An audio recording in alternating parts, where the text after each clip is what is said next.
अस्सलाम वालेकुम। क्या हाल चाल, उम्मीद करते हैं कि आप खैरियत से होंगे और हमारी दुआ है कि आप हमेशा खुश रहें, हंसते और मुस्कुराते रहें और इसी तरह हमें अपना प्यार दिखाते रहें। बिल्कुल जी, मेरा नाम मुअज़्ज़म अली, मैं तारिक महमूद, मैं मोहम्मद यूसुफ। तो आज हम जिस वीडियो पर रिएक्ट करने जा रहे हैं, वीडियो का टाइटल है India GDP is now 3.75 trillion officially huge jump finally registered. Finally registered. तो जीडीपी की ग्रोथ बहुत ही ज़्यादा हो गई है इंडिया की। 2014 में क्या थी और अब क्या है, देखते हैं वीडियो। प्रशांत अहमद की वीडियो का लिंक आपको डिस्क्रिप्शन में मिल जाएगा, जरूर विजिट कर लें। कॉर्नर करते हैं 3 2 1 वीडियो स्टार्ट। नाउ रिसेंटली एक मेजर डेवलपमेंट हुई है।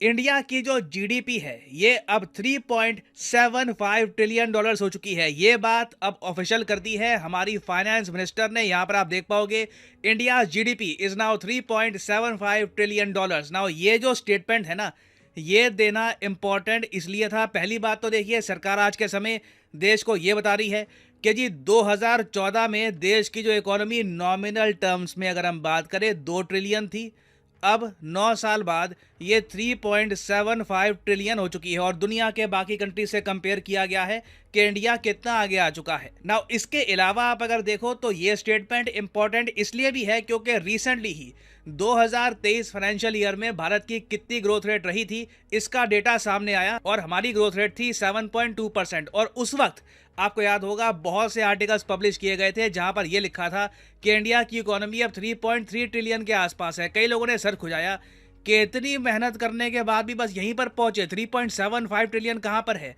ना।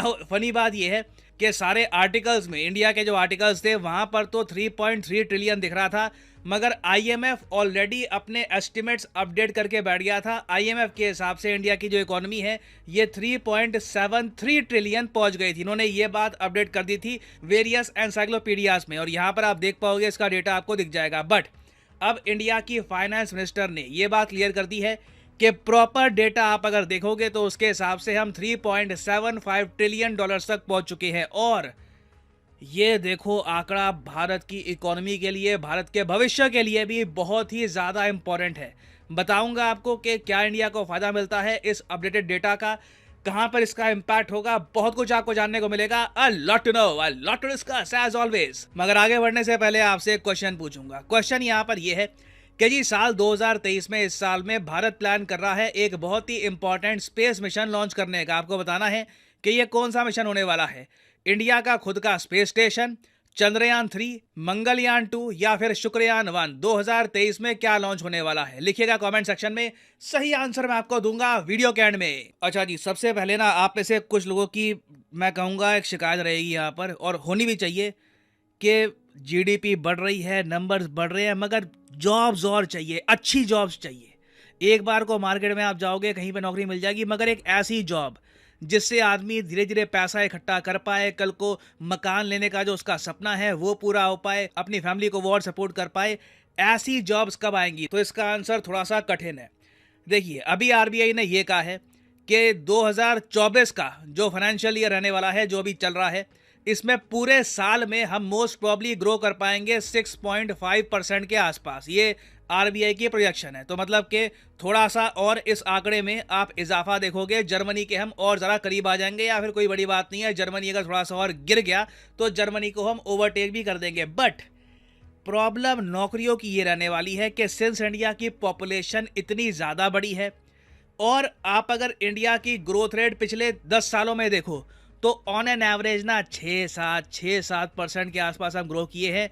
ये हमारी आबादी के हिसाब से काफ़ी नहीं है अगर देश को बहुत अच्छी क्वालिटी की जॉब्स चाहिए। अगर हम इंडिया की जॉब रिक्वायरमेंट को पूरा करना चाहते हैं तो कई इकोनॉमिस्ट ने एस्टिमेट ये दिया है कि इंडिया को 18% की ग्रोथ रेट दिखानी होगी। अब 18% तो देखिए बहुत ही ज़्यादा मुश्किल है। चाइना ने भी इतनी ग्रोथ रेट नहीं दिखाई थी अपने पीक पर, बट एटलीस्ट मैं कहूंगा double digit growth rate, at least 10% के आसपास हमको ग्रो करना ही होगा। ये बात नीति आयोग के जो पूर्व सीईओ थे अमिताभ कांत साहब, जो आज के समय G20 का काम संभाल रहे हैं, ये भी कह चुके हैं कि अगर सपना है 2047 तक एक विकसित देश बनना है, एक डेवलप्ड नेशन बनना है, तो डबल डिजिट की जो ग्रोथ है, दिस इज एब्सोल्युटली इंपॉर्टेंट। अब एक तो हमने ये डायमेंशन डिस्कस कर ली, अब जरा बात कर लेते हैं कर्ज की। बड़े सिंपल भाषा में आपको समझाता हूं कि कर्ज, डेट का यहां पर क्या इशू है। अब इस बात पे गौर करना, रिसेंटली काफी इस बात पर आवाज उठी, मैंने इस पर वीडियो भी बनाई है कि जी इंडिया का जो टोटल डेट है, जो गवर्नमेंट का कोर डेट है, ये 155 लाख करोड़ रुपीस पहुंच चुका है। ठीक है, ये हो गया बहुत सारा डेट। अब इसके कंपैरिजन में हमारी जो नॉमिनल जीडीपी है ना, ये मैं आपको गवर्नमेंट डेटा दिखा रहा हूं, nominal GDP at current prices 2022-23 के हिसाब से हम मान के चलते हैं कि 272 लाख करोड़ के आसपास है। इतने की जीडीपी हो गई हमारी और इतने का कर्ज है। अब हमें देखो फोकस क्या करना है कि दोनों आंकड़ों के बीच में ना डिफरेंस बढ़ता रहे। हमारा जो डेट टू जीडीपी रेशियो है ना, आप अगर वैसे पिछले साल का डेटा देखो, अगर आप 234 लाख के हिसाब से देखो, तो इंडिया का जो डेट टू जीडीपी रेशियो है, ये आपको 84-85% के आसपास मिल जाएगा। तो हमें ना देखिए, लगातार इकोनॉमी को ग्रो करना होगा ताकि हमारा कर्जा छोटा लगे। अब यहाँ पे आप ये क्यों कहोगे कि छोटा लगे? छोटा होना भी चाहिए, कर्ज कम करो, कर्ज लो ही मत। देखिए, बिना कर्ज के दुनिया में कोई भी देश नहीं चलता। आपको डेट चाहिए होता है आगे ग्रो करने के लिए, मगर निवेशकों को अपनी तरफ आकर्षित करना है। अगर इन्वेस्टर्स को दिखाना है कि देखिए आओ आप इंडिया में निवेश करो, हम ग्रोथ देंगे आपको, हमारे लिए जॉब्स बनाओ, तो लगातार जब ये आंकड़ा बढ़ता रहेगा और ये वाला आंकड़ा अपनी ही जगह बना रहेगा ना, तो निवेशकों को इस बात को लेकर काफ़ी कॉन्फिडेंस आएगा कि इंडिया के पास देखिए इतनी आराम से शक्ति है कि जो भी कर्जा ओढ़ रखा है उसकी सर्विसिंग, मतलब कि टाइम टू टाइम इंटरेस्ट की पेमेंट करना, कर्जे को वापस लौटाना, ये सब काम इंडिया आराम से कर सकता है। इंडिया में निवेश कर लो, कोई दिक्कत की बात नहीं है, आपका पैसा सेफ रहेगा।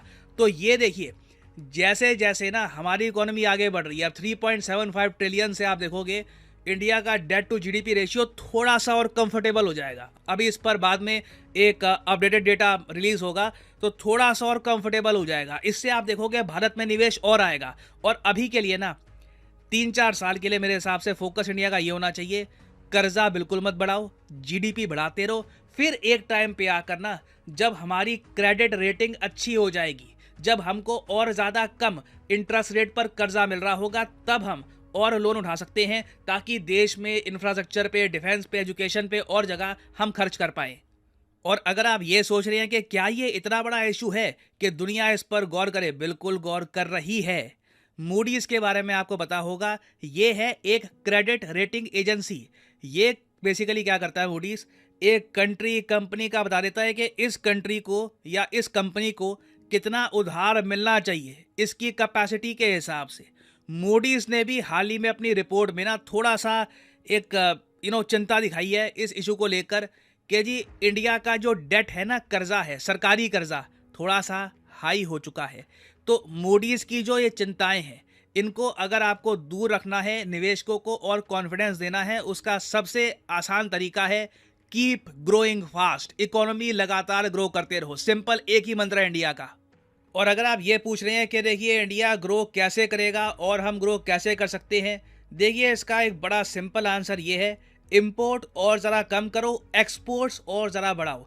अब यहाँ पे आप कहोगे मगर एक्सपोर्ट्स रातों रात तो बढ़ते ना, तो देखिए इसके लिए एक ही आंसर सामने आता है, फिर हमें कच्चा तेल जो हम परचेज करते हैं और सस्ते दामों पर चाहिए होगा। क्रूड ऑयल अभी भी $70 पर बैरल के आसपास झूल रहा है। रशिया इससे भी थोड़े से कम प्राइस पर इंडिया को तेल दे देता है। हमारे लिए काफ़ी इंपॉर्टेंट है कि क्रूड ऑयल के प्राइसेस और ज़रा गिरे, क्योंकि क्रूड ऑयल के प्राइसेस अगर रहेंगे $70 के आसपास, तो हमारा बहुत सारा पैसा कच्चा तेल परचेज करने में ही लग जाएगा। वही पैसा ना आप घूम फिर के देखो, अगर हम इंडिया में निवेश करें, अपने जो एंटरप्रेन्योर्स हैं, अपने जो बिजनेसेस हैं, इनको टैक्स में छूट दें, इनको और बढ़िया सड़कें दें, इन्हें एक स्किल्ड वर्कफोर्स प्रोवाइड करें, तो इससे इंडिया की जो मैन्युफैक्चरिंग है ये भी बढ़ सकती है। तो देखिए इंडिया के सामने जो रास्ता है ये थोड़ा कठिन है, बट जैसे मैं आपको कह चुका हूँ, इंडिया की आदत है हम दुनिया को काफ़ी बार सरप्राइज कर देते हैं, ज़्यादातर पॉजिटिव तरीके से। तो उम्मीद यही है कि इवेंचुअली हम लोग थोड़ा सा एक एक्स्ट्रा पुश मारेंगे और इस फाइनेंशियल ईयर में ग्रोथ रेट हमारी 7% के भी ऊपर जाएगी और कोशिश यही है इवेंचुअली 2-3 साल में हम डबल डिजिट ग्रोथ पे भी पहुंच जाएंगे। और फाइनली वापस आते हैं अपने क्वेश्चन पे कि 2023 में इंडिया कौन सा स्पेस मिशन लॉन्च करने वाला है। तो सही उत्तर यहाँ पे है ऑप्शन बी, चंद्रयान 3। यहाँ पे आप देख पाओगे Chandrayaan 3 will be launched mid July. ये इसरो चेयरमैन ने कंफर्म कर दिया है। बाकी जो मिशन यहाँ पे आप देख रहे हैं ये अगले साल या फिर कुछ साल बाद लॉन्च होंगे। चलें जी, वीडियो खत्म हो गई। और भाई साहब क्या बात है, इंडिया की ग्रोथ तो मतलब 2014 से आज तक कितनी ज़्यादा ग्रो हो गई, मतलब पौने दो ट्रिलियन। हाँ, इतनी ग्रोथ है आधी। लेकिन जब कर्जे का रेशो देखते हैं तो वो बड़ा है, वो भी काफ़ी बड़ा है। ऐसा नहीं कि कर्जा नहीं बड़ा। पहले तकरीबन 5 लाख करोड़ था, 5 लाख बिलियन था ना, 5 लाख करोड़ था शायद। तो करोड़ 50 लाख करोड़। अब जो है वो हो गया 155 लाख करोड़। तो मतलब जिस तरह इमरान खान को कहते हैं ना कि भाई इतना 75 सालों में, हम अक्सर ताने मारते थे कि भाई इतना 75 सालों में दूसरी हुकूमतों ने कर्जा चढ़ाया, जितना तुमने डबल कर दिया 5 सालों में। एक के 5 कौन से 10 सालों में, 3 सालों में, 8 साल में किया। इन्होंने लेकिन उन्होंने भाई साहब तरक्की भी तो की है ना, ये भी तो देखो, जीडीपी देख लो कहां से कहां पहुंच गई है। जो उन्होंने कर्जा लिया उसका कर्जे को वैसा इंफ्रास्ट्रक्चर बिल्ड किया ताकि बैर लेकिन भाई साहब देखा आकर्षित किया है। ये भी 75 सालों में इतना कर्ज नहीं चढ़ा, उससे डबल इन्होंने चढ़ा दिया है। भाई साहब डबल तरक्की भी तो की है ना, जीडीपी तो देखना। डबल नहीं, 3 गुना। 3 गुना कैसे हुई? पहले 50 से 100 से 150 3 गुना बढ़ाया भाई साहब, लेकिन जीडीपी भी देख लो ना। हाँ, कर्जा 3 गुना बढ़ा है और जीडीपी 2 गुना, पूरे 2 गुना नहीं, 1 गुना बढ़ी है। नहीं 1 गुना भी नहीं पूरी, डबल भाई साहब हो गई है। डबल हुई है ना, तो फिर तो ट्रिपल हुई है उस हाँ। हिसाब से। लेकिन कर्जे के बगैर कोई कंट्री चल भी तो नहीं रह भाई सकता। असल में मैं समझाता हूँ, ये इतना ज्यादा जो कर्जा था ना, ये कर्जा कम नहीं है, बहुत ज्यादा कर्जा है। हाँ, बहुत ज्यादा। और इस कर्जे के ऊपर जो इंटरेस्ट होता है वही काफी ज्यादा बन जाता है। सही। इतना बड़ा कंट्री है, देखा जाए तो दूसरे कंट्री के साथ कंपेयर करें, जिस तरह जर्मनी है, उनकी पर पॉपुलेशन भी तो कम है। हाँ, ये बात भी नो डाउट कि इंडिया जो है वो बड़ा कंट्री बन जाएगा, बड़ी इकोनॉमी वाला, लेकिन पॉपुलेशन भी तो देखनी है, तो पर कैपिटा इनकम देखनी है। वो इसी वजह से बोल तो रहे सर भाई साहब, अपनी जो है ना एम्प्लॉयमेंट इंक्रीज करनी है। एम्प्लॉयमेंट ऐसी होगी जब बाहर से भाई साहब इन्वेस्टर आएंगे या खुद के जो लोग हैं कारोबार बनाएंगे और लोगों को रोजगार देंगे, उससे भाई साहब जो है ना एक्सपोर्ट भी बढ़ेगी। जब एक्सपोर्ट बढ़ के जो रेशो है ना ये वाली डेट की और जीडीपी की, भाई साहब ये ऐसा ऐसा कम होगी। और जितनी ज्यादा ये कम होगी उतने सस्ते कर्जे, मतलब आसान कम सूद पर कर्जे मिलने के चांस है। जिस तरह जापान को, अमेरिका को इंफ्रास्ट्रक्चर बिल्ड करें और जो अपनी इंपोर्ट है उसको कम करें, एक्सपोर्ट बढ़ाएं। तो ये पब्लिक भी तो इतनी भाई साहब, उनकी जो डिमांड पूरी करने के लिए कंट्री के अंदर तो इतनी कंपनियां नहीं। एक चीज होती है, एक जो खास तौर पर जो पाकिस्तान बोलता है ना कि जो लग्जरी चीजें, अब देखा जाए तो आज भी इंडिया बाहर की गाड़ियां इस्तेमाल करता है, ये काम कर दें। हालांकि उनके पास इतने मुल्क बदल है। हाँ, गाड़ियां इंडिया की कितनी कमाल की गाड़ियां हैं। इंडिया खुद फोन प्रोड्यूस करे, खुद बनाए फोन अच्छी क्वालिटी वाला। जो एप्पल जो दूसरे जो ब्रांड जो इधर इस्तेमाल होते हैं वो कम होंगे, वो भी तो डॉलर बाहर जाते हैं ना, ऐसे जाते हैं। तो भाई ये इस चीज की इंडिया के अंदर डिमांड है, चाहे वो जो चीज कोशिश करे इधर ही पैदा करने। ये अवाम के ऊपर भी होता है कि भाई अपनी कंट्री के लिए, अगर ये जिस तरह था ना बाइकआउट चाइना किया था कि चाइना की जो बनाई हुई चीज वो नहीं लेनी, उस वक्त चाइना को वो कहते हैं पे मोशन लग गए थे, लूज मोशन हो गए थे। सही बात है कि भाई अब तो हमारे पास पैसा नहीं आएगा, इंडिया से जो इतनी ज्यादा कमाई करते थे, एक दिवाली पे बहुत ज्यादा नुकसान हो गया था। तो अगर इंडिया जो इंडियन है वो अगर इंडिया की बनी हुई चीजें इस्तेमाल करेंगे, बाहर से ना मंगाए, खास करके जो लग्जरी चीजें होती हैं इसके लिए ज्यादा पैसे पे करना पड़ते इसमें हैं। भी बड़ों का हाथ है, जो बड़े बिजनेसमैन है, जो आम लोग भी होते हैं। आम लोग हमारा भी वही हाल है, क्योंकि भाई हमारी तो मजबूरी है कि हमारे पास उस लेवल की कोई चीज नहीं होती। सही। हमारे पास ना तो कोई गाड़ी बनती ना मोटरसाइकिल बनता, हमारी तो मजबूरी है। चलो। आपके पास स्कूटी से लेकर कार से हर तक, चीज, और हर वो चीज भी इलेक्ट्रिक बन रही है। इलेक्ट्रिक बन रही है। तो इंडिया के जो अवाम है उसको भी चाहिए थोड़ा सा इसमें हिस्सा डालें, ताकि जो है वो और कंट्री को फायदा हो। ये करता तभी उतरना है। सही बात है।